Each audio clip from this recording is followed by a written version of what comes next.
বাসায় যদি এমন সুন্দর টমেটো সস তৈরি করা যায় তাহলে বাইরে থেকে কেনা টমেটো সস কেন কিনে খাবেন।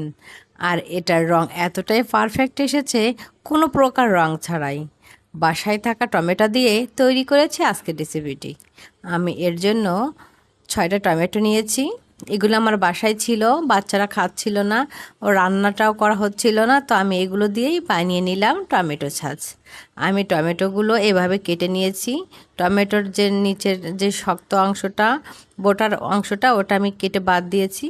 বাকিগুলো একইভাবে আমি এভাবে টুকরা করেছি।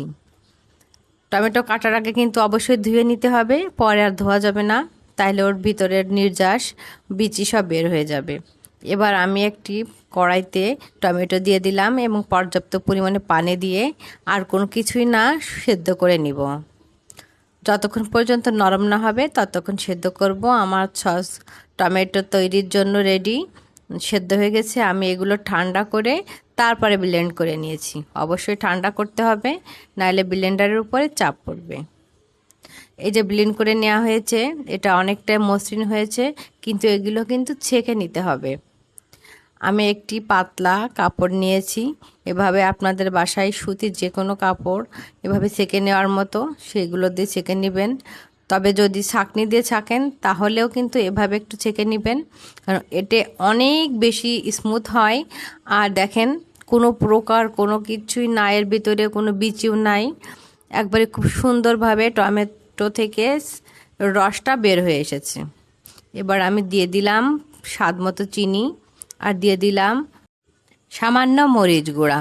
চাইলে মরিচটা বাদ দিতে পারেন, তবে টমেটো যেহেতু আমি টক মিষ্টি ঝাল ঝাল বানাবো, এজন্য আমি একটু সামান্য মরিচ গুঁড়া দিয়েছি।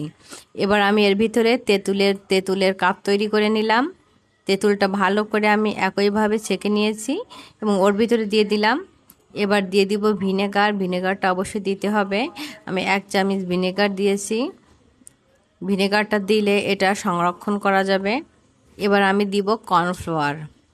আমি এখানে খুব সামান্য কর্নফ্লাওয়ার নিয়েছি আর 1 চামচ পানি নিয়েছি, নিয়ে এভাবে একটু গুলে নিলাম। এবার আমি কর্নফ্লাওয়ারটা দিয়ে দিব। এটা দেওয়ার সঙ্গে সঙ্গে ঘন হয়ে যাবে, ঘন হওয়া শুরু করবে, কিন্তু বেশি দেওয়া যাবে না, তাহলে অনেক দ্রুত ঘন হয়ে যাবে। আমি স্বাদ মতো লবণ দিয়েছি।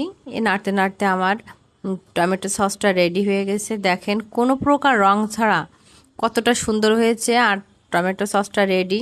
এটা কতটা পারফেক্ট হয়েছে সেটা আমি দেখিয়ে দিব। আমি একটি প্লেটে নিয়েছি, এভাবে মাঝখান থেকে নিয়ে দেখেই বুঝতে পারছেন যে এটা কতটা পারফেক্ট হয়েছে। অবশ্যই টমেটো সস তৈরির জন্য পাকা টমেটোই নিতে হবে, এমন লাল। দেখেন কতটা কালার সুন্দর এসেছে, দেখে বোঝাই যাচ্ছে না। আর কতটা স্মুথ হয়েছে, যে এটা বাইরের কেনা টমেটো সস নাকি ঘরে তৈরি টমেটো সস। রেসিপিটা ভালো লাগলে অবশ্যই লাইক কমেন্ট শেয়ার করবেন। সহজ রেসিপিতে শেয়ার করলাম। আল্লাহ হাফেজ।